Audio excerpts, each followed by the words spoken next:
이번 5월 한 달 동안 잠언의 말씀을 저희가 살펴보았습니다. 지금 살펴보고 있고요. 우리는 이 잠언의 말씀을 볼 때 보통 읽게 되면 잠언의 말씀은 지혜의 말씀이라고 생각을 해서 저 같은 경우는 정말 똑똑해지려고 잠언 말씀을 많이 읽었습니다. 정말 똑똑해지려고 잠언 말씀을 읽으면 머리가 똑똑해진다더라, 성적이 올라간다더라 해갖고 저는 그 말씀을 정말 중학교 때, 고등학교 때 철석같이 믿고 이 말씀을 밤마다 진짜 하루에 한 장씩 꼭 읽었습니다. 그때 그 순수하게 읽었던 그 말씀, 그때는 이게, 그냥 의미에 대한 그런 것보다는 읽으면서, 이 말씀을 읽으면 지혜로워지니까, 지혜가 많이 나오니까, 그랬었는데, 우리가 이 잠언의 말씀을 한 달 동안 보면서 우리가 여러 가지 것들을 많이 볼 수 있었죠. 이 잠언에서 말하는 이 잠언의 말씀은 물론 우리에게 지혜를 주는 말씀이지만, 그러나 그 지혜라는 것이 다른 지혜가 아니라 여호와를 경외하는 그 지혜요 지식으로 여호와를 경외하는 것서부터 그 모든 지혜와 지식이 출발한다라는 것이 바로 이 잠언에서 우리에게 알려주는 그러한 지혜의 정의죠. 그리고 또한 이 잠언의 그러한 말씀에서 우리는 지혜의 길과 또 태역한 자의 악인의 길이 있음을 보게 되었고, 지혜 여인과 음녀라고 하는 의인아이 된 그러한 모습을 보면서 우리는 하나님의 백성으로서 지혜의 길을 갈 것인지 아니면 악인의 길을 갈 것인지, 우리는 이 말씀을 통하여서 계속적으로 하나님의 그러한 질문 앞에 우리는 서게 됩니다. 지속적으로 이러한 이 말씀을 통해서 우리에게 하나님께서 권면하며 말씀하여 주시죠. 우리가 물론 예수 그리스도를 믿음으로 말미암아 구원을 받게 되지만, 그러나 구원받은 성도는 예수님의 그런 하나님의 그 말씀을 따라서 순종하며 살아가죠. 우리가 지금 찬양을 불렀던 것과 같이 의지하며 순종하는 길은 예수 안에 즐겁고 복된 길이로다라는 그러한 찬양의 그러한 가사와 같이, 근데 막상 우리의 삶에서 어떻게 순종하며 살아가는 것인가 라는 것들을 생각해 볼 때 실질적인 그러한 그 결정이라든가 선택의 순간 가운데에서 헷갈릴 때가 많습니다. 근데 이 잠언의 말씀은 그러한 순간 가운데에 실질적인 지혜를 주는 것이 바로 이 잠언의 말씀이죠. 악인의 길을 선택하는 것이 아니라 여호와를 경외하는 그 지혜의 길을 가라고 우리에게 말씀하십니다. 그래서 우리 1장서부터 9장까지에서는 두 가지의 길에 대해서 우리가 쭉 우리가 보았던 거고요. 10장 이후의 말씀에서는 계속 어떤 대조되는 그러한 것들을 가지고 우리가 보았었죠. 악인과 의인, 지혜와 미련한 자, 이렇게 해갖고 계속 대조되는 그러한 말씀 가운데에서 우리가 또 실질적으로 그 두 가지의 모습 가운데 어떤 것을 한 절 단위에서 그것을 우리가 어떠한 모습을 선택해야 될지를, 지혜가 무엇인지를 우리에게 지속적으로 알려주었습니다. 오늘 말씀은 이렇게 한 절에서 이렇게 개별 한 절의 그러한 그 말씀에서 악인과 의인, 지혜와 미련한 것, 그 유순한 말과 가격한 말들을 비교하며 나왔던 그러한 말씀이 이제 15장에서 마무리됩니다. 이제 16장서부터는 조금 약간 그 잠언의 그러한 말씀이 이런 한 절 단위의 그러한 건 비슷하긴 한데 조금 약간 달라집니다. 어떻게 달라지냐면, 그전에는 대조되는 그러한 단어를 그 앞에 하고 뒤에 하고 이렇게 대조되었다면, 우리 16장서부터 딱 보게 되면 마음의 경영은 사람에 있어도 말의 응답은 여호와께로 나오느니라. 대조가 된다라기보다는 오히려 이게 강화가 되는 그러한 그 말씀이 바로 16장서부터 나오는 그러한 말씀입니다. 그래서 이 15장까지의 말씀에서 대조되는 그러한 지혜에 대하여서 오늘 이제 마무리하면서 이러한 지혜가 무엇인지에 대하여 다시 한번 우리에게 정리해주는 말씀이 바로 오늘 15장 19절에서부터 33절까지의 그러한 말씀입니다. 먼저 우리 19절에서 24절까지의 말씀에서는 다시 한번 이 두 길에 대하여서 말씀하면서 어떻게 악인의 길을 떠날 수 있는지를 우리에게 말씀하여 주십니다. 우리가 참 악인의 길과 의인의 길 계속 보았었지만 어떻게 하면 악인의 길을 떠날 것인가? 오늘 말씀은 거기에 대한 해답을 주는 그러한 말씀이라고 할 수 있습니다. 먼저 우리 19절 말씀을 보게 되면, 게으른 자의 길은 가시 울타리 같으나 정직한 자의 길은 대론이라 라고 말씀하고 있죠. 우리 길이라는 단어가 굉장히 많이 나옵니다. 이제 이후의 말씀을 보게 되면 게으른 자의 길은 가시 울타리. 가시 울타리라는 것은 어떤 의미일까요? 굉장히 좋지 않은 길입니다. 그렇죠. 가시가 있는 그 울타리가 있는 그 길을 걸어간다는 것은 굉장히 힘든 것이죠. 왜 게으른 자의 길이 가시 울타리이겠습니까? 자신의 일에 대하여서 전념하지 않고 자신의 일에 대해서 전심으로 행하지 않기에 그 길이 가시 울타리일 수밖에 없습니다. 우리가 계속 부지런함에 대해서 계속 보았었잖아요. 그렇죠? 게으른 자의 길은 가시 울타리라는 것이죠. 쉽게 얘기하면 뿌리지도 않고 수고하지도 않은 것이 바로 이 가시 울타리와 같은 게으른 자의 그러한 삶입니다. 길입니다. 그런데 이러한 사람이 이 길이 가시 울타리와 같으면서도 하는 말이 있습니다. 뿌리지도 않고 수고하지도 않았으면서 왜 나의 인생은 이러하냐라고 또한 말하는 게 또 게으른 그러한 자의 또 길 가운데 일어나는 모습이죠. 물론 우리의 구원에 대해서는 우리가 수고할 것이 없지만 그러나 구원받은 성도에게 우리 주님은 우리가 우리의 일에서 또한 믿음으로 수고하며 씨를 뿌리기를 원하십니다. 그것이 바로 정직함이죠. 정직한 자의 길은 대론이라. 그래서 우리 시편 126편 6절 말씀에 보면 이러한 말씀이 있습니다. 울며 씨를 뿌리러 나가는 자는 반드시 기쁨으로 그 곡식단을 가지고 돌아오리로다.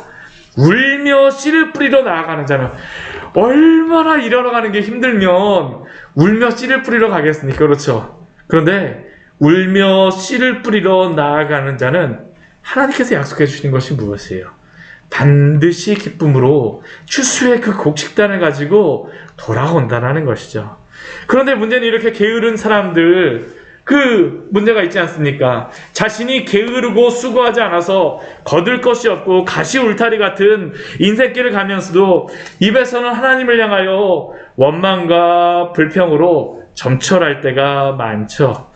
하나님 왜 내 길을 이렇게 인도해 주셔서 내 인생이 왜 이렇게 됐다라고 불평을 하거나 나의 환경을 탓하거나 아니면 부모님 때문에 여러 가지 이전에 그 상황들 때문에 이전에 여러 가지 있었던 그 일들 때문에 주변에 누구 때문에 불평하고 원망하는 경우가 너무나 많죠. 그런데 우리가 이러한 마음이 들 때에 우리 예수님의 한 가지의 비유를 우리가 기억하기로 합니다. 우리 마태복음 25장 우리 14절부터 30절까지에 나오는 그러한 비유인데 달란트 비유입니다. 이 비유 속에서 주인이 그 먼 길을 떠나는데 각각의 재능에 따라서 어떤 종에게는 5달란트를 주고요. 어떠한 종에게는 2달란트를 주고 어떠한 종에게는 1달란트를 줍니다. 그리고 주인이 먼 길을 떠났습니다. 그리고 오랜 시간이 지난 후에 결산하기 위해서 다시 그 주인이 돌아오게 되는데 우리가 잘 아는 것과 같이 5달란트 받은 사람은 5달란트를 더 남겨서 와갖고 그 주인에게 막 5달란트 제가 더 남겨서 왔습니다. 그러니까 그 주인이 무엇이라고 칭찬합니까? 잘하였도다. 충성된 종아라고 칭찬을 하죠. 또한 2달란트를 받은 자도 2달란트를 더 남겨와갖고 이렇게 막 자랑 그 주인 앞에 이렇게 내놓을 때 잘하였도다 충성된 종아라고 이야기하면서 우리 5달란트 2달란트 가져온 그 사람에게 주인이 주인의 그 즐거움에 참여할지어다 라고 하면서 축복을 합니다. 근데 1달란트 받은 사람은 어떻게 할까요? 우리 이 말씀을 우리 같이 한번 찾아보도록 하겠습니다. 우리 마태복음 우리 25장 24절 25절의 말씀입니다. 마태복음 25장 24절 25절 말씀 같이 한번 읽어보도록 하겠습니다. 같이 읽겠습니다. 1달란트 받았던 자는 와서 이르되 주인이여 당신은 굳은 사람이라 심지 않은 데서 거두고 해치지 않은 데서 모으는 줄을 내가 알았으므로 두려워하여 나가서 당신의 달란트를 땅에 감추어 두었었나이다. 보소서 당신의 것을 가지셨나이다. 지금 이 말씀에 우리가 이해할 게 무엇이냐면 좀 이해를 해야 되는데 지금 이 1달란트 받았던 사람이 지금 몇 달란트 가져옵니까? 한 달란트만 더 가져와요. 그렇죠. 한 달란트만 더 가져오면 돼. 근데 이 사람이 지금 한 달란트, 앞에 가져온 5달란트 더 가져온 사람도 있고 2달란트 가져온 사람도 있고 그러니까 마음속에 뭔가는 변명을 해야 돼요. 그렇죠. 근데 변명을 하는데 이 사람이 무엇이라고 변명을 하는 가 우리가 거기에 대해서 집중할 필요가 있습니다. 그 뭐라고 변명합니까? 당신은 굳은 사람이다 라고 이야기를 하죠. 심지 않은 데서 거두고 해치지 않은 데서 모으는 줄을 내가 알았으므로 내가 두려워하여 하면서 한 달란트를 가져오게 되죠. 이게 무슨 의미냐면 주인이 굉장히 매정하다라는 의미입니다. 이게 굳은 사람이라는 것이 매정하다는 의미여서요. 만약 내가 한 달란트를 장사하거나 그래갖고 손해를 보면 어떻게 할 거라는 겁니까? 주인이 당신께서 매정한 사람이기 때문에 나에게 무섭게 하고 힘들게 해갖고 거두고 해치지 않는 데서 모으는 줄을 정말 어떻게 해서든지 간에 나한테 그것을 받아낼 줄을 내가 알고 저는요 위험스러운 거 하나도 하지 않고 요 한 달란트 어떻게든지 잘 하기 위해서 잘 숨겨놨다가 다시 가져왔습니다라고 지금 주인에게 말하는 겁니다. 놀랍게도 그는 자신의 게으름을 주인의 매정함으로 변명하고 또 한편에서는 원망하고 있는 것이죠. 그런데 이것에 대한 예수님의 말씀이 무엇인지 우리 같이 한번 보아야 됩니다. 우리 26절 말씀 우리 같이 한번 읽어보도록 하겠습니다. 우리 26절 같이 읽을게요. 그 주인이 대답하여 이르되 악하고 게으른 종아 나는 심지 않은 데서 거두고 해치지 않은 데서 모으는 줄 내가 알았느냐? 뭐라고 이야기합니까? 이 종에 대하여서 악하고 게으른 종아라고 책망을 하고 있죠. 그는 게으를 뿐만 아니라 자신의 게으름의 이유를 누구 때문이라고 원망하고 있습니까? 주인 때문이라고 원망하며 불평하며 변명하였기 때문에 악하고 게으른 종이 된 것이죠.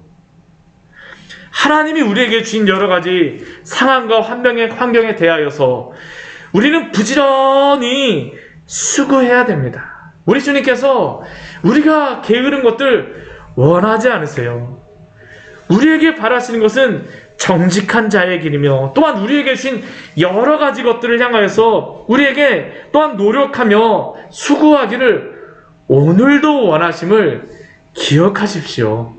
하나님이 나에게 모든 길을 인도해 주시겠지 하고선 가만히 누워가서 감 떨어질 때까지 그냥 가만히 있으면 안 됩니다.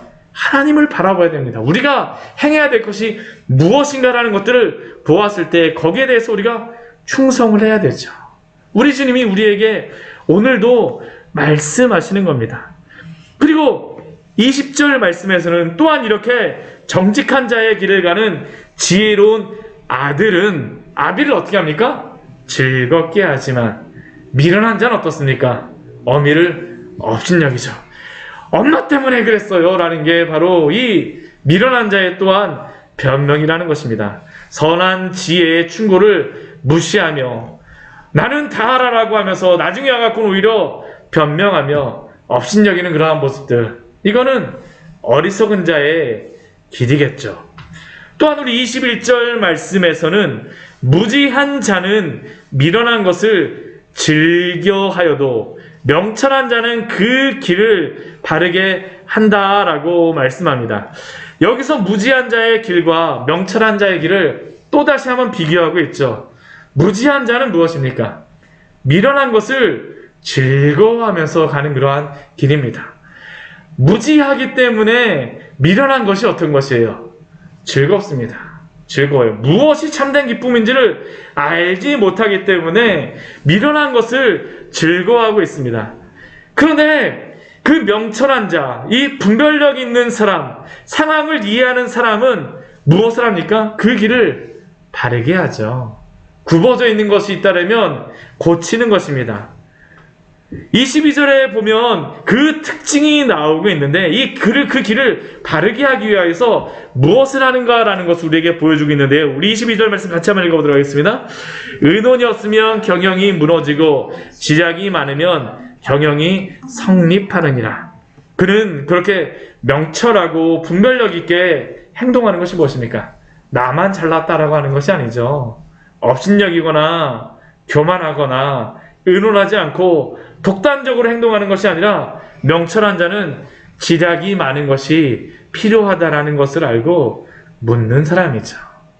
참 이렇게 어리석은 길을 갔던 그러한 사람이, 대표적인 사람이 누가 있겠습니까?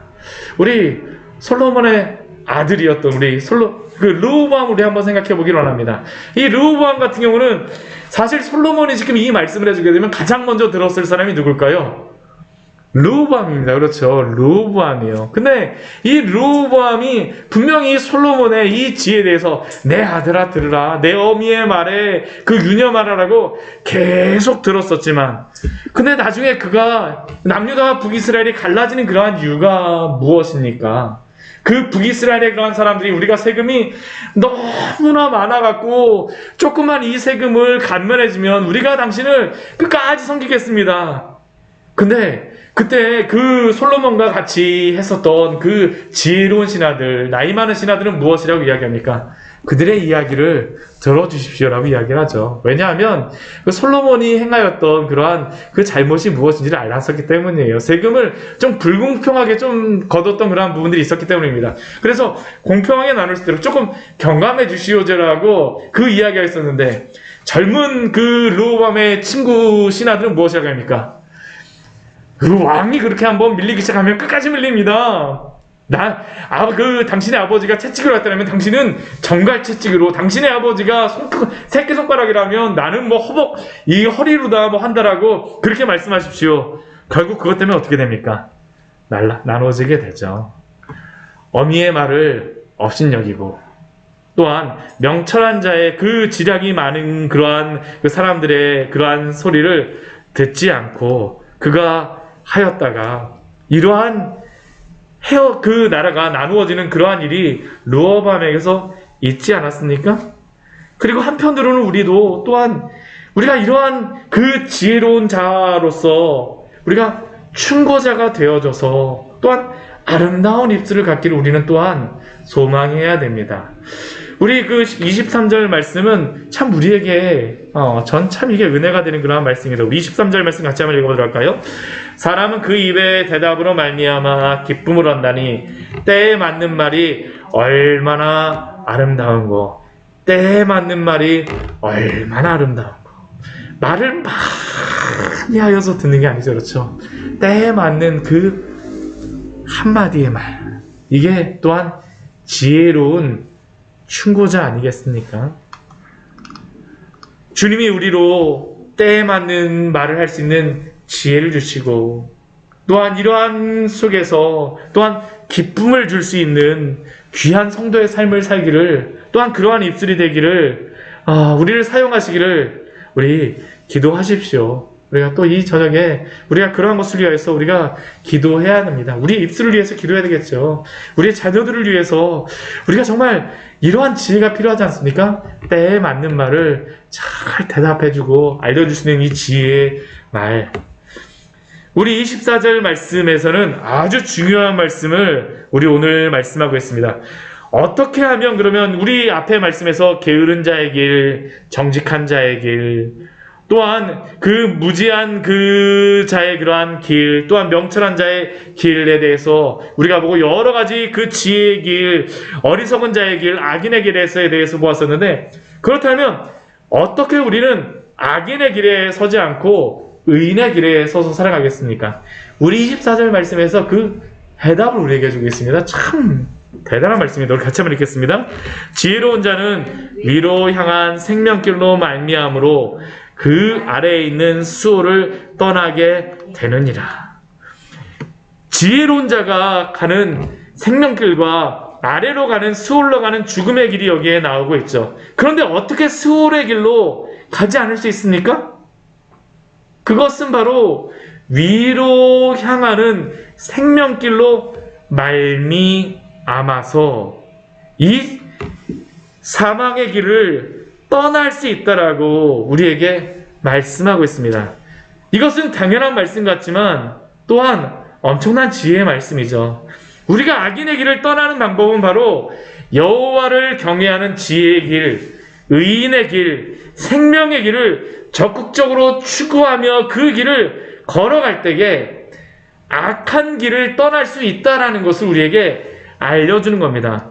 성령님께서 우리를 거듭나게 해주셔서 우리로 여호와를 경외하는 지혜의 길을 알게 하시고 보게 하시고 또한 그 맛을 알게 하셨다면 우리는 더욱 그 길을 사랑하며 더욱 열심히 그 길로 달려가야 된다라는 것이 바로 오늘 말씀을 통해서 우리에게 주시는 지혜죠. 그리고 이것이 바로 예수님을 믿고 구원받은 성도들이 거룩한 삶의 열매를 맺기 위해서 애써야 되는 그러한 이유입니다. 우리는 지금까지 보았던 것과 같이 말에 아름다운 열매가 있어야 됩니다. 주님을 사랑하며 더욱 믿음 생활에 힘써야 합니다. 지혜로운 자들, 믿음의 성도들과 더욱 교제하기를 힘쓰고 말씀을 사랑하며 기도하기를 힘쓰고 하나님의 말씀을 사랑하고 주님을 소망함으로 기뻐하며 소망하며 살아가십시오. 그리고 이것이 바로 우리의 삶을 악한 자의 유혹에서 또한 사탄의 유혹에서 우리를 지키고 보호하여 줄 것입니다. 우리 히브리서 우리 말씀에 보게 되면 우리 이러한 말씀이 있습니다. 우리 히브리서 12장 우리 1절과 2절의 말씀 우리 참 좋아하는 그런 말씀이죠. 우리 히브리서 12장 1절과 2절의 말씀을 보게 되면 그 앞에 11장의 말씀에서는 믿음의 영웅들의 그 위대한 삶의 여정들을 우리에게 말씀하고 나서 1절과 2절에 이렇게 말씀합니다. 우리 히브리서 12장 1절과 2절 말씀 같이 한번 읽어보도록 하겠습니다. 이러므로 우리에게 구름같이 둘러싼 허다한 증인들이 있으니 모든 무거운 것과 얽매이기 쉬운 죄를 벗어버리고 인내로써 우리 앞에 당한 경주를 하며 믿음의 주요 또 온전하게 하시는 이인 예수를 바라보자. 그는 그 앞에 있는 기쁨을 위하여 십자가를 참으사 부끄러움을 게으치 아니하시더니 하나님 보좌 우편에 앉으셨느니라. 인내로써 우리 앞에 당한 믿음의 경주를 하십시오. 우리의 믿음의 선배들이 걸었던 그 믿음의 길을 걸어가십시오. 달려가십시오. 그리고 날마다 참된 지혜이며 믿음의 주요 온전하게 하시는 이인 예수를 바라보십시오. 우리가 이 거룩한 길을 갈 때에 악한 길로부터 떠나게 되며 우리를 지켜주는 그러한 지혜가 될 줄 믿습니다. 오늘 24절의 말씀이 그래서 너무나도 중요해요. 주님의 길을 가는 것이, 지혜의 길을 가는 것이 악인의 길을 가는 것으로부터 벗어나는 가장 좋은 방법입니다. 가장 좋은 방법이에요. 그리고 우리 25절 말씀, 우리 25절 이후의 말씀에서는 지금까지 우리 보았던 대조적인 그런 잠언의 말씀들, 우리 마무리하면서 여러 지혜에 대하여서 정리하고 참된 지혜가 무엇인지 우리에게 다시 한번 말씀합니다. 우리 25절 말씀 보게 되면 이렇게 말씀하시죠. 여호와는 교만한 자의 집을 허시며 과부의 지게를 정하시느니라. 여기서 교만한 자는 어떠한 사람입니까? 자신을 높이는 사람이죠. 나를 스스로 지킬 수 있다라고 생각하는 사람입니다. 근데 과부는 어떤 사람일까요? 스스로 지킬 수 없는 사람이 바로 과부입니다. 이 시대에는 너무나 그 과부라고 하는 그러한 존재는 힘없는 사람이죠. 왜냐하면 그 집 밖으로 나가서 남편이 없게 되면 다닐 수조차 없고 필요한 것조차 구할 수가 없는데 문제는 무엇이냐 하면 재판 같은 것들이 벌어지게 되면 과부는 갈 수가 없어요. 그러면 어떤 일이 벌어지게 됩니까? 가산이라든가 그러한 땅이라든가 그러한 문제가 조금이라도 트집을 잡혀서 하게 되면 어떻게 할까요? 그냥 한 마리 말조차 하지 못하고 그냥 빼앗기게 되어지는 것이죠. 그런데 오늘 말씀을 보세요. 여호와는 그러한 교만한 자의 집을 허시지만 과부의 지게, 경계선은 정하여 주시고 보호하여 주시는 줄 믿습니다. 왜 그럴까요? 악한 꾀를 여호와께서 미워하시기 때문이죠. 26절 말씀 보겠습니다. 악한 꾀는 여호와께서 미워하시나 선한 말은 정결하니라. 또 우리 27절 말씀 보게 되면 이익을 탐하는 자는 자기의 집을 세우겠다라 그래갖고 막 이것저것 막 하면서 과부의 그런 가정까지 다 삼키려고 하지만 그러나 그 결과는 무엇일까요? 자기의 집을 해롭게 하나. 누가 그 집을 허시는 겁니까? 하나님께서 허시는 것이에요. 그러나 뇌물을 싫어하는 자는 정직한 자, 뇌물을 싫어하는 자, 비록 과부라 할지라도 누가 지켜주십니까? 하나님이 지켜주시기 때문에 살게 하여 주시죠. 하나님이 붙잡아 주시는 것입니다. 그리고 또한 우리 29절 말씀에 보게 되면, 우리 28절 말씀에 보게 되면 이 악인들의 그런 특징이 우리 나옵니다. 우리 28절 말씀 보게 되면 의인의 마음은 대답할 말을 깊이 생각하여서 함부로 말하지 않습니다. 근데 악인은 어떡할까요? 막 쏟아내요. 이러한 죄를 범하고 나서도 나가 억울하다라고 말하는 게 바로 악인의 특징입니다. 악인의 특징이에요. 자신이 다 죄를 지고 있고 모든 것들을 다 문제를 만들고 과부의 가상까지 다 삼키고 이익을 탐하고 해롭게 하고 자기의 집이 그것 때문에 무너지는데도 누구 때문에 그렇다라고 이야기할까요? 저 사람 때문에 그렇다라고 이야기하는 게 바로 악인이죠. 그런데 이러한 말을 우리 지혜의 길을 가는 사람이 듣게 되면 악인은 그런 것들을 그 앞에서 막 쏟아내니까 마음이 어떻겠습니까? 꾹 참고 듣고 있으려면 마음이 얼마나 속이 타들어갑니까? 그렇죠? 답답하죠. 그러면 그때 우리는 어떻게 될까요? 우리 29절 말씀 같이 한번 읽어보겠습니다. 여호와는 악인을 멀리하시고 의인의 기도를 들으시느니라.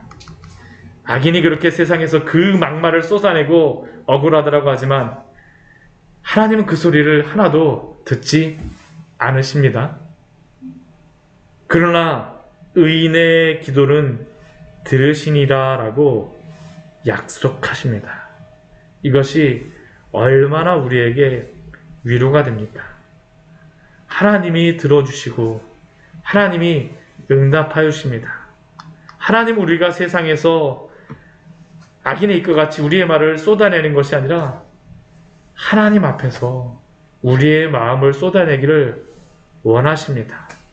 다윗의 시편의 기도를 보십시오. 그가 얼마나 많은 시편을 사울에게 쫓겨다닐 때 짓습니까? 마음이 절절한 그런 시편들이 많이 있죠. 비록 그는 사울을 향하여서는 그 자기가 기회를 가졌을 때에도 여호와께서 기름 부으신 자를 향하여 자신의 손을 들어 치는 것을 금하셨다라고 그가 말하고 그렇게 치려고 하는 사람들을 막지만 그러나 그는 그 억울함을 누구에게 가져갈까요? 하나님 앞에 가져갑니다. 하나님 앞에 가져가서 하나님 앞에 기도하죠. 왜냐하면 여호와는 의인의 기도를 들으시기 때문입니다. 이것이 바로 지혜로운 자죠. 그리고 이렇게 여호와 하나님 앞에서 기도하며 모든 것을 쏟아내고 다 맡긴 자에게 주시는 것이 무엇일까요? 기쁨입니다. 기쁨. 우리 30절 말씀 같이 한번 읽어보겠습니다. 눈이 밝은 것은 마음을 기쁘게 하고 좋은 기별은 뼈를 윤택하게 하느니라. 우리가 여호와 하나님으로 인하여 소망을 발견하고 눈이 밝아지게 되죠. 소망이 있으면 눈이 밝아집니다. 그 전까지만 해도 소망이 없을 때에는 전혀 아무런 생각도 없고 낙심하지만 주님이 우리의 눈을 밝혀주시면 우리의 마음에 기쁨이 오죠. 또한 그 마음의 기쁨과 함께 주님이 주시는 그 기쁨은 또한 좋은 소망의 기별이 되는 것입니다. 그게 바로 좋은 소식이죠. 좋은 소식입니다. 일이 해결이 되는 것도 참 좋은 소식이지만 주님으로 인해서 그 약속의 그 믿음을 굳게 잡는 게 사실은 그게 우리로 하여금 소망을 주고 힘을 줍니다. 그게 바로 좋은 기별입니다. 그것이 무엇을 우리에게 줍니까? 뼈를 윤택하게 한다라고 말씀하죠. 우리 앞에 우리 잠언 14장 30절 말씀에 우리 이 말씀이 있죠. 제가 자주 언급하는 그런 말씀인데, 우리 잠언 14장 30절 같이 한번 읽어볼까요? 평온한 마음은 육신의 생명이나 시기는 뼈를 썩게 하느니라. 우리가 세상 사람 바라보며 원수 바라보며 상황들 바라보며 원망하고 불평하고 시기하면 우리의 뼈가 썩지만, 그러나 오늘 말씀 보십시오.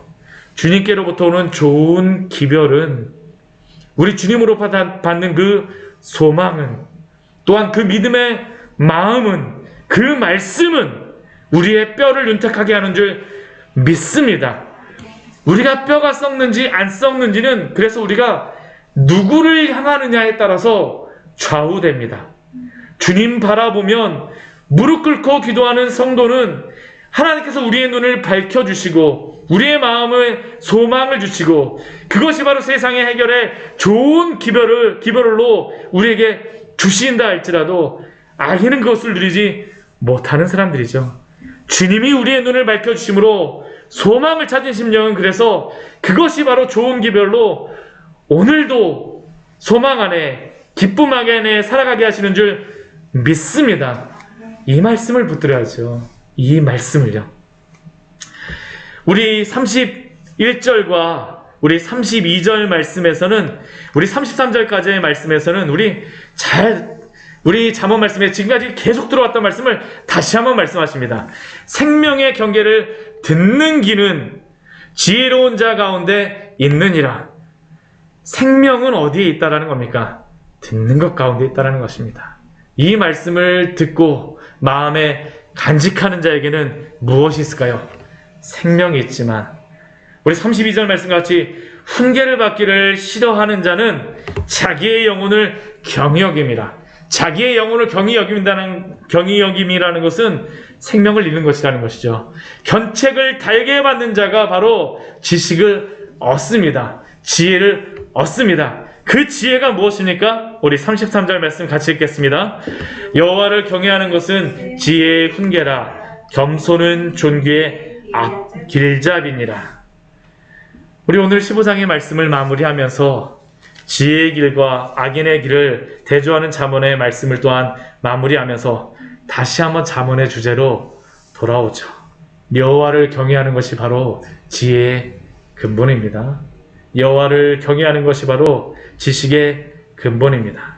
그리고 그 지혜의 길을 가는 사람은 지혜의 훈계의 말씀을 사랑합니다.